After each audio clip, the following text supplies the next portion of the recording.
मित्रों नमस्कार। Kota online classes में आप सभी का स्वागत है। आज के धांसू प्रश्नों की श्रृंखला ये आपके सामने है साथियों। इन प्रश्नों को जो भी वीडियो डल रहे हैं साथियों पूरा कंप्लीटली देखिएगा और समझिएगा। एक एक प्रश्न आपके लिए, आपके जीवन के लिए, second grade, first grade, third grade, चाहे कहीं पर भी किसी भी स्टेट में कोई सा भी एग्जाम हो जहां पर काव्य शास्त्र आता है, वहां पर इन प्रश्नों में से हर प्रश्न जो है वेरी इंपॉर्टेंट बनता है साथियों। साथियों देखिएगा आज का प्रश्नों का ये रहा धमाकेदार श्रृंखला। 21 नंबर क्वेश्चन से आज हम लोग करेंगे। इसके पहले मैं दो वीडियो डाल चुका हूं, हर वीडियो में 10 क्वेश्चन डालता हूं साथियों। 10 क्वेश्चन नहीं होते हैं वो साथियों, वो 100 क्वेश्चन के बराबर होते हैं। इसलिए पूरे वीडियो को देखा करो और निश्चित रूप से नोट्स बनाओ। मजेदार क्वेश्चन है, देखेगा। काव्य मानव के आंतरिक कार्य व्यापारों की अनुकृति हैं। काव्य मानव के आंतरिक कार्य व्यापारों की अनुकृति हैं। ये कथन किसका है? ये कथन है अरस्तु का। काव्य मानव के आंतरिक कार्य व्यापारों की अनुकृति हैं। ये कथन किसने कहा? ये कथन कहा है सबसे फेमस, और वो है अरस्तु। किसने कहा? अरस्तु ने कहा है। याद हो जाएगा। चलिए आगे बढ़ते हैं। अब अरस्तु के बारे में और भी अरस्तु ने क्या क्या किया उसके बारे में एक्सप्लेनेशन हम लोग यहाँ पर जानने वाले हैं साथियों। देखिएगा, अरस्तु को काव्य शास्त्र का क्या माना जाता है? जनक माना जाता है। अरस्तु को काव्य शास्त्र का जनक माना जाता है। पहली बार कला और ललित कला के भेद को स्पष्ट करने का जो श्रेय है वो भी अरस्तु को ही दिया जाता है। उन्होंने ललित कला को एक स्वायत्त कला के रूप में घोषित किया। स्वायत्त कला मतलब एक स्वतंत्र कला के रूप में घोषित किया था, और वो है अरस्तु। साथियों, ये काव्य मानव के आंतरिक कार्य व्यापारों की अनुकृति है। किसने बोला है? ये कथन अरस्तु का कथन है। वेरी वेरी इंपॉर्टेंट साथियों, मैं आपसे बता रहा हूं कि ये प्रश्न आपके जीवन को बदल सकते हैं। आप इन्हें नोट कीजिए रजिस्टर में और नोट्स बनाइए। पूरे वीडियो को देखिए, समझिए, बार बार रिवाइज कीजिए, मजे आ जाएंगे साथियों आपको। मेरा एक और इस पर ही मैं रोज जो है सुबह एक और वीडियो डालता हूं, वो है हिंदी साहित्य के इतिहास से संबंधित। आज तक मैं उसमें 38 वीडियो डाल चुका हूं साथियों। वो भी क्वेश्चन के साथ एक्सप्लेनेशन प्रश्न है। वो इतने खतरनाक प्रश्न हैं, आपको कहीं नहीं मिलने वाले हैं। तो प्लीज आप उनको भी पढ़िए और नोट कीजिए साथियों।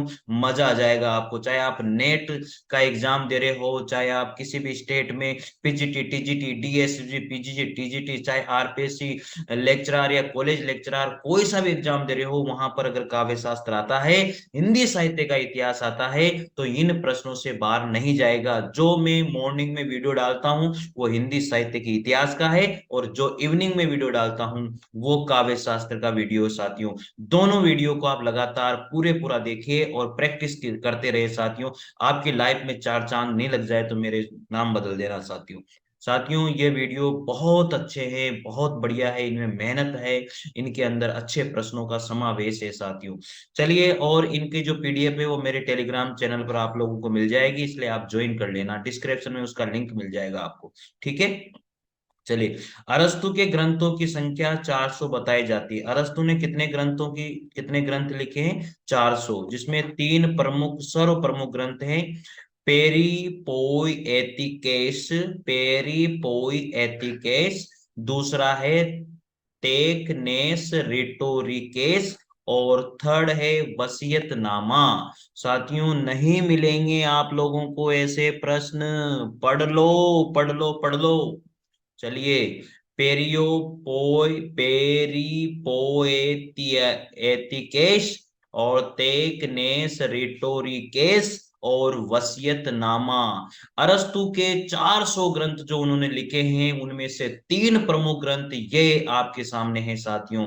अरस्तु ने ललित कला, और यहाँ पर पहली बार ललित कला के भेद को स्पष्ट उन्होंने किया, और अरस्तु ने ललित कला को एक स्वायत्त कला के रूप में घोषित किया, और ये कथन अरस्तु का है साथियों। Very important. ठीक है। पढ़िए अगला प्रश्न है, 22 नंबर का प्रश्न है, इनमें से किसका मत जो है भुक्तिवाद कहलाता है? भुक्तिवाद किसने दिया था? भुक्तिवाद कहलाता है भट्ट नायक, भ से भ, ब से भ। अभि अभियुक्तिवाद भट्ट लोलक, अभियुक्त गुप्त और भुक्तिवाद भट्ट नायक का है। किसका है? भुक्तिवाद भट्ट नायक का। भुक्ति भट्ट नायक, बू भू भ, बू भ, बू भ, इस तरह से याद हो जाएगा। भुक्तिवाद किसका है? भट्ट नायक का है। भुक्तिवाद भट्ट नायक, भुक्तिवाद भट्ट नायक। साथियों ये टेबल यहाँ पर बनी हुई है, इस टेबल को आप भुक्तिवाद या भोगवाद दोनों हो सकते हैं, इस टेबल को आप अपने रजिस्टर में नोट कर लो। इन क्वेश्चनों को रजिस्टर में उतारते हुए पढ़ो, ये मैं आपसे कह रहा हूं साथियों, आपके जीवन को बदल के रख देंगे। चलिए, भट्ट नायक ने भुक्तिवाद या भोगवाद दिया। चलिए पढ़ते हैं, आचार्य कौन रहा? भट्ट लोलट। भट्ट लोलट का जो सिद्धांत था उत्पत्तिवाद या आरोपवाद है। भट्ट लोलट का जो संयोग था वो उत्पाद्य या उत्पादक है। निष्पत्ति जो भट्ट लोलट की रही वो उत्पत्ति रही है, और दार्शनिक मत जो हो भट्ट लोलट का रहा वो मीमांसा रहा है। साथियों एक ही टेबल में आपको इतनी सारी चीजें मिल रही है। चलिए, भट्ट लोलट ने उत्पत्तिवाद आरोपवाद सिद्धांत दिया, इनका जो संयोग है वो उत्पाद्य या उत्पादक रहा, इसकी निष्पत्ति उत्पत्ति रही, और इनका जो दार्शनिक मत है भट्ट लोलट का वो मीमांसा रहा। ठीक है, अगला है श्री शंकुक। श्री शंकुक का जो है अनुमतिवाद जो है इनका सिद्धांत रहा। अंश मैंने ट्रिक बताई थी आप लोगों को, अनुमति अंश, अंश मतलब शंकुक। ठीक है, और इनका संयोग था अनुमाप्य अनुमापक, अनुमाप्य अनुमापक, इनकी निष्पत्ति थी अनुमिति। ठीक है, यहाँ उत्पत्ति से उत्पत्ति ले ली या अनुमिति से अनुमति ले ली, निष्पत्ति में कोई दिक्कत नहीं है। और श्री शंकुक जो है दार्शनिक मत के थे, न्याय दार्शनिक मत के ये रहे साथियों। अगला है भट्ट नायक। भट्ट नायक ने भुक्ति या भोगवाद दिया, भुक्तिवाद या भोगवाद। भट्ट नायक का कौन सा है? भुक्तिवाद या भोगवाद। ठीक है, और इनका जो संयोग था वो भुक्ति या भोगवाद से भोज्य भोजक। ठीक है, और इनका जो निष्पत्ति रही वो भुक्ति ही ले लो, भुक्तिवाद से भुक्ति ले लिया। और भट्ट नायक जो है दार्शनिक मत शाक्य दार्शनिक मत के थे। अभिनव गुप्त ने अभिव्यक्तिवाद इन्होंने सिद्धांत दिया, और इनका जो संयोग था वो व्यंग्य व्यंजक रहा, और निष्पत्ति इनकी अभिव्यक्ति रही, और ये शैव दार्शनिक मत के माने जाते हैं। वेरी वेरी इंपॉर्टेंट टेबल, और पढ़िए, जीवन को सवारिए इन प्रश्नों से। मैं बता रहा हूं जानदार शानदार प्रश्न है साथियों। भट्ट नायक भट्ट लोलट का उत्पत्तिवाद आरोपवाद सिद्धांत है, संयोग इसका उत्पाद्य उत्पादक है, निष्पत्ति उत्पत्ति है, और दार्शनिक मत मीमांसा है। श्री शंकुक का सिद्धांत अनुमितिवाद है, और इनका संयोग अनुमाप्य अनुमापक है, निष्पत्ति अनुमिति है, दार्शनिक न्याय दार्शनिक है। इस तरह से आप लोग इस टेबल को पढ़िए और याद कीजिए। ठीक है, अगला प्रश्न आता है। अगला प्रश्न ये रहा आप लोगों के सामने। ठीक है, देखिएगा अगला प्रश्न आप लोगों के सामने ये रहा साथियों, और ये प्रश्न है, नाटक में दृश्य दिखाने या दृश्य परिवर्तन के लिए जो पर्दा काम में लिया जाता है।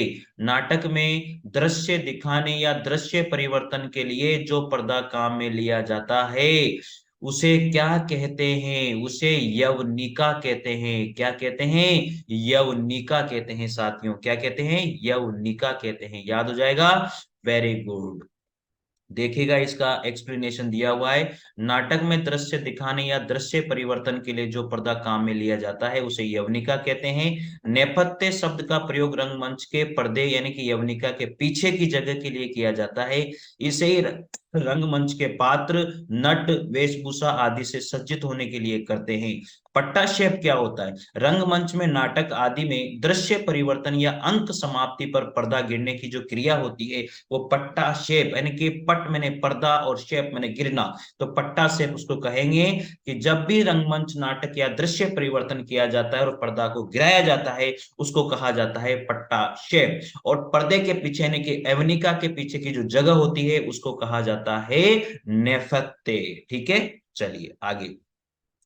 24 नंबर का प्रश्न है, रस सूत्र के किस व्याख्याता ने रस निष्पत्ति की प्रक्रिया की पुष्टि चित्र तुरंग न्याय? अरे बाप रे, ये भयंकर प्रश्न आ रहा है। चित्रतुरंग न्याय के आधार पर की है। कौन थे चित्रतुरंग न्याय? संकुक। अरे यार संकुक, संकुक थे ना भैया, संकुक। ठीक है, याद हो जाएगा। ये है धांसू प्रश्न, आपके जीवन को बदलने वाले। चलिए पढ़ते रहिए। रस निष्पत्ति की प्रक्रिया की पुष्टि चित्रतुरंग न्याय के आधार पर किसने दी थी? संकुक, श्री संकुक ने दी थी। आप सबको पता है श्री संकुक के द्वारा क्या क्या है, कौन सा सिद्धांत दिया श्री संकुक ने? याद हो जाएगा ना, वेरी गुड। अनुमितिवाद इनके द्वारा सिद्धांत दिया गया था। भरत मुनि के रस सूत्र की व्याख्याता कौन रहे? भट्ट लोलट, श्री संकुक, भट्ट नायक, अभिनव गुप्त। भरत मुनि ने जो रस सूत्र दिया था उसके व्याख्याता कौन रहे? किसने व्याख्या करी? भट्ट लोलट ने, श्री संकुक ने, भट्ट नायक ने, अभिनव गुप्त के द्वारा। भट्ट लोलट ने रस का भोक्ता वास्तविक रसादी एवं नट को माना है। रस की स्थिति मूल पात्रों में मानी जाती है। भट्ट नायक ने सर्वप्रथम रस को ब्रह्मानंद सहोदर कहा। भट्ट नायक ने सबसे पहले रस को क्या कहा? ब्रह्मानंद सहोदर कहा है साथियों। चलिए आगे पढ़ते हैं। अभिनव गुप्त के अनुसार स्थायी भाव सहृदय या सामाजिक के हृदय में वासना रूप में पहले से ही विद्यमान रहते हैं। चलिए, भट्ट लोलट ने कौन सा सिद्धांत दिया? उत्पत्तिवाद या आरोपवाद। किस दर्शन से थे? मीमांसा दर्शन से थे। श्री संकुक ने अनुमितिवाद सिद्धांत दिया, किस दर्शन से थे? न्याय दर्शन से थे। और इन्होंने चित्रतुरंग न्याय भी इन्होंने दिया है। भट्ट नायक जो किससे थे? भुक्तिवाद या भोगवाद से थे। इनका दर्शन सांख्य दर्शन था। अभिनव गुप्त ने अभिव्यक्तिवाद दिया है, ये शैव दार्शनिक माने जाते हैं। अगला प्रश्न है 25 नंबर का प्रश्न। हिंदी के प्रथम अलंकार निरूपक आचार्य कौन थे? हिंदी के प्रथम अलंकार निरूपक आचार्य। खतरनाक प्रश्न, भयंकर प्रश्न है। हिंदी के प्रथम अलंकार निरूपक आचार्य केशव दास रहे हैं। कौन रहे हैं? केशव दास। कौन है? केशव दास। अलंकार निरूपक आचार्य केशव दास। अलंकार निरूपक आचार्य केशव दास, याद हो जाएगा। हिंदी के प्रथम अलंकार निरूपक आचार्य केशव दास। ये क्वेश्चन पूछा जाता है, 100 बार पूछा गया होगा। चलिए आगे। केशव दास ने रसिक प्रिया, कवि प्रिया, छंदमाला, रीति प्रक ग्रंथ रहे हैं इनके। रसिक प्रिया, कवि प्रिया, छंदमाला इनके क्या रहे हैं? रीति प्रक ग्रंथ रहे। किसके? केशव दास के। जो रसिक प्रिया है 16 प्रकाशों में है।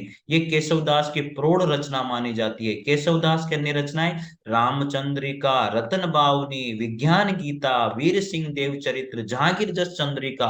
Keshavdas very very important, very very important रीतिकालीन कवि माने जाते हैं। शुक्ल जी ने चिंतामणि त्रिपाठी, शुक्ल जी के यानी कि आचार्य रामचंद्र शुक्ल के द्वारा चिंतामणि त्रिपाठी को रीतिकाल का प्रवर्तक माना है। लिख लीजिएगा, जब रीतिकाल पढ़ेंगे वहां पर भी ये बात आएगी आप लोगों के लिए। तो आचार्य रामचंद्र शुक्ल का रीतिकाल का प्रवर्तक कवि किसको मानते हैं? चिंतामणि त्रिपाठी। आचार्य रामचंद्र शुक्ल जो है रीतिकाल का प्रवर्तक कवि किसको मानते हैं? चिंतामणि त्रिपाठी को। ठीक है। रीतिकाल का जो अंतिम कवि है साथियों वो है पद्माकर जी। रीतिकाल का जो अंतिम कवि स्वीकार किया जाता है वो कौन है? पद्माकर। कौन है? पद्माकर। अरे पेड़ तो अंतिम में ही होते हैं, तो इसलिए आप इसको याद कर लीजिएगा। 26 नंबर का प्रश्न है। सूची 1 और सूची 2 दी गई है, आपस में आप लोगों को मैच करना है। प्लीज किसके द्वारा कौन सा ये कृति ये लिखी गई है तो मैच कीजिए साथियों। आचार्य मम्मट के द्वारा लिखा गया है। आचार्य मम्मट ने काव्य प्रकाश लिखा। काव्य प्रकाश किसकी कृति है? आचार्य मम्मट की। काव्य प्रकाश किसकी है? आचार्य मम्मट की। दंडी की काव्यादर्श, दंडी की कौन सी कृति है? काव्य आदर्श। विश्वनाथ के द्वारा कौन सी कृति लिखी गई? साहित्य दर्पण। विश्वनाथ ने कौन सी लिखी? साहित्य दर्पण। अब जयदेव ने कौन सी लिखी साथियों? एक ही बची है, चंद्रलोक। चंद्र आलोक। चंद्र आलोक जो रचना है वो जयदेव के द्वारा लिखी गई है। याद कर लेना, लिख लो भैया, लिख लो। आचार्य मम्मट, मम्मट ने जो है क्या लिखा? काव्य प्रकाश। विश्वनाथ ने क्या लिखा? साहित्य दर्पण। जयदेव ने क्या लिखा? चंद्रावलोक। दंडी ने क्या लिखा? काव्य आदर्श। एक पूछा जाता है। चलिए ये बात हमने करी करी थी। काव्य मम्मट ने काव्य प्रकाश, विश्वनाथ ने साहित्य दर्पण, जयदेव ने चंद्र आलोक, दंडी ने काव्य आदर्श। ठीक है, याद हो जाएंगे प्रश्न। Very nice, very nice, very nice. देखिए 27 नंबर का प्रश्न है, भरत के रस सूत्र में निहित संयोग का अर्थ भोज्य भोजकवाद या निष्पत्ति का अर्थ भुक्तिवाद या आस्वाद की स्थापना किस व्याख्याकार के द्वारा की गई थी? भट्ट नायक के द्वारा, भट्ट नायक के द्वारा की गई थी। संयोग का अर्थ भोज्य भोजक और निष्पत्ति का भुक्ति तो किसने करी थी? भट्ट नायक ने। देखो उल्टा भी पूछ लेता है भैया, ठीक है, तो वो टेबल आपके लिए बहुत जरूरी है। ये जो टेबल है ये 2 बार आ गई, तो इसको आप याद कर लीजिएगा, इस टेबल को, खतरनाक टेबल है। ठीक है, तो भरत मुनि के जो रस सूत्र उन्होंने दिया है उसमें संयोग का भोज्य भोजक किसने बोला? भट्ट लोलक, भट्ट नायक ने। किसने बोला? भोज्य भोजक भट्ट नायक ने। ठीक है, हो जाएगा, ये है इसके व्याख्याकार। यहाँ पर भट्ट लोलट के द्वारा संयोग उत्पाद्य उत्पादक है और निष्पत्ति उत्पत्ति है। रस की अभिव्यक्ति अनुकार्य यानी अनुकार्य यानी कि राम में, संकुक की जो है अनुमाप्य अनुमापक है और निष्पत्ति अनुमिति है, अनुकर्ता नट है इसके। भट्ट नायक ने भोज्य भोजक भुक्ति इसकी निष्पत्ति है, प्रेषक या दार्शनिक जो है रस की अवस्थिति है। ठीक है, इस तरह से आप याद कर लीजिएगा। अभिनव गुप्त ने जो है संयोग व्यंग्य व्यंजक दिया, इसकी निष्पत्ति अभिव्यक्तिवाद है और रस की अवस्थिति है सामाजिकता सहृदय में मानी जाती है। रस को जो है ब्रह्मानंद सहोदर किसके द्वारा कहा गया? भट्ट नायक ने। रस को सहोदर ब्रह्म आनंद सहोदर किसने कहा? भट्ट नायक के द्वारा कहा गया है। 28 नंबर का प्रश्न है, शब्दार्थो ते शरीरम रस आत्मा, शब्दार्थो ते शरीरम रस आत्मा, ये कथन इनमें से किसका माना जाता है? राजशेखर। शब्दार्थो ते शरीरम रस आत्मा, ये शब्दार्थ जो है शरीर के रस की आत्मा है। रस की आत्मा जो है सब शब्दार्थ रस आत्मा है, ये किसने, ये कथन है राजशेखर का। किसका कथन है? राजशेखर का कथन है। और भी दिए गए हैं, देखिएगा। शब्दार्थ ते शरीरम रस आत्मा किसने बोला? राजशेखर ने। राजशेखर के और भी कथन है, शब्दार्थ यो यावत सहभावेन विद्या साहित्य विद्या, ये भामा ने बोला। किसने बोला? भामा की परिभाषा है साथियों। ठीक है, शब्दार्थ यो यावत सहभावे विद्या साहित्य विद्या किसने है? भामा ने। शब्दार्थो सहितो काव्यम किसका है? यह आचार्य भाम। शब्दार्थो यो यावत सभावेन विद्या, ये किसकी है? ये राजशेखर की ही है। फिर शब्दार्थो सहितो काव्यम किसकी है? आचार्य भामा की है। और वाक्यम रसात्मक काव्यम किसकी है? विश्वनाथ की है। तो साथियों, शब्दार्थ यो यावत सभावेन विद्या साहित्य विद्या राजशेखर ने कहा, और शब्दार्थो ते शरीरम रस आत्मा भी राजशेखर ने कहा।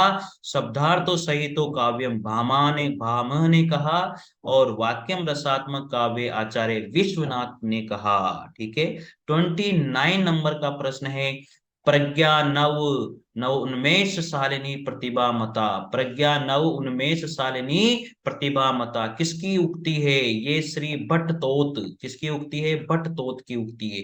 याद हो जाएगा, वैसे इंपोर्टेंट ये नहीं है, मैं नहीं मानता इसको। आचार्य भरत मुनि ने, आचार्य भरत मुनि ने जो है नाटक में अभिनय को किस वेद से लिया? अरे खतरनाक प्रश्न है भाई, इसको आप आंसर दीजिएगा मेरे को। आचार्य भरत मुनि ने नाटक में अभिनय को किस वेद से लिया था? आचार्य जो भरत मुनि थे उन्होंने नाटक शास्त्र लिखा, और नाटक शास्त्र में जो अभिनय है उसको किस वेद से लिया था? तो इसका उत्तर आप मुझे कमेंट बॉक्स में दीजिए। साथियों, ये क्लास कैसी लगी आप लोगों को? प्लीज लाइक और शेयर कीजिए, जरूर निश्चित रूप से सब्सक्राइब कीजिए और अपने दोस्तों को बताइए, और चैनल से जुड़िए। ये पीडीएफ आपको जैसे ही काव्य शास्त्र पूरा होगा मेरे टेलीग्राम चैनल पर मिल जाएगी, इसलिए टेलीग्राम चैनल को ज्वाइन कर लीजिए साथियों। साथियों, मिलते हैं अगले वीडियो के साथ, तब तक के लिए जय हिंद जय भारत।